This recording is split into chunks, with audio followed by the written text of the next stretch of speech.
जय हिंद विद्यार्थी मित्रांनो, परत एकदा आपल्या या व्हिडिओमध्ये तुमच्या सर्वांचं स्वागत आहे. मित्रांनो, पालघर पोलीस भरती बद्दलची अपडेटसाठी हा व्हिडिओ बनवत आहे की पालघर जिल्ह्यामध्ये ज्यांनी कोणी फॉर्म भरलेला आहे त्यांचं सुद्धा ग्राउंड हे 11 फेब्रुवारी पासूनच चालू होणार आहे.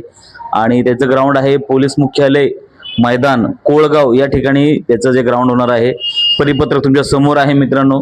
त्याच्यामध्ये स्पष्टपणे दिलेलं आहे की ही जी भरती प्रक्रिया आहे ती भरती प्रक्रिया 11 तारखेपासूनच चालू होणार आहे. पालघरला कोणी फॉर्म भरलेला असेल तर त्यांच्यासाठी खूप महत्त्वाची अपडेट आहे. त्यांच्यापर्यंत हा व्हिडिओ जास्तीत जास्त शेअर करा, जेणेकरून पालघरला ज्यांनी कोणी फॉर्म भरलेला असेल त्याच्यासाठी खूप महत्त्वाची ही अपडेट राहील. आणि पुढच्याच अपडेटसाठी त्यात आता नवीन कुठली अपडेट येईल त्यावेळेस आपण तशा प्रकारचा व्हिडिओ टाकण्याचा पुरेपूर प्रयत्न करू. आजचा व्हिडिओ एवढाच आहे मित्रांनो. अशा प्रकारचे नवीन नवीन व्हिडिओसाठी आपल्या चॅनलला तुम्ही सबस्क्राईब करून ठेवा, जेणेकरून तुम्हाला सर्व प्रकारचे अपडेट जशी ऑनलाईन मिळेल त्या प्रकारे तुम्हाला देण्याचा आपण पुरेपूर प्रयत्न करू. आजचा व्हिडिओ एवढाच. जय हिंद.